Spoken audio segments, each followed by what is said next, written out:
దేవాదాయ ధర్మాదాయ శాఖ ఆధ్వర్యంలో 2011వ సంవత్సరం నుంచి శ్రావణ మాసం మొదటి శుక్రవారం సామూహిక వరలక్ష్మి వ్రతాలు నిర్వహించడం జరుగుతోందని ఆలయ అర్చకులు గోపాలకృష్ణాచార్యులు తెలిపారు. అందులో భాగంగానే కాకినాడ జిల్లా మండల కేంద్రం కరప గ్రామంలో వేంచేసి ఉన్న రుక్మిణి సత్యభామ సమేత వేణుగోపాల స్వామి ఆలయంలో శ్రావణ మాసం మొదటి శుక్రవారం సామూహిక వరలక్ష్మీదేవి వ్రతాలను నిర్వహించారు. గ్రామంలోని అధిక సంఖ్యలో మహిళలు వరలక్ష్మీదేవి వ్రతంలో పాల్గొన్నారు. ఆలయ ఈవో రవితేజ వారికి వ్రత సామాగ్రితో పాటు లక్ష్మీదేవి రూపులను ఉచితంగా అందించారు. అనంతరం మహిళా భక్తులకు ప్రసాదాలను పంపిణీ చేశారు. పవిత్రంగా భావించి లక్ష్మీదేవిని భావించి చక్కగా పూజ చేస్తూ ఉంటారు. దాన్ని దృష్టిలో పెట్టుకుని దేవాదాయ ధర్మాదాయ శాఖ వారు మన కల్పగ్రామంలో 2011వ సంవత్సరం నుంచి సామూహికంగా వరలక్ష్మి వ్రతాలన్నీ కూడా ఏర్పాటు చేయడం జరిగింది.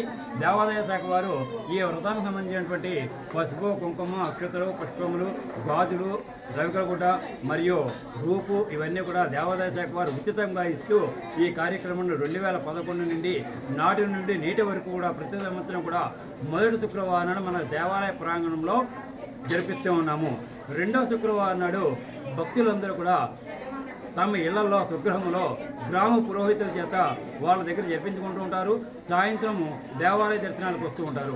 1-2 వారాలు కుదరిన వాళ్ళు ఎవరైనా ఉన్నట్లయితే కనుక 3వ వారం కానీ 4వ వారం కానీ దగ్గరలో గల ఏ దేవాలయం ఉంటే ఆ దేవాలయానికి వెళ్ళి లక్ష్మీదేవి ప్రసన్న కోసం లక్ష్మీదేవిని పూజిస్తూ ఉంటారు. కాకపోతే మన దేవాలయంలో మాత్రం ప్రతి సంవత్సరం కూడా శ్రావణ మాసంలో మొదటి శుక్రవారం నాడు దేవాదాయ ధర్మాదాయ శాఖ తరఫున చక్కగా సామూహికంగా మనం ఈ వ్రతాన్ని ఏర్పాటు చేయడం జరుగుతుంది.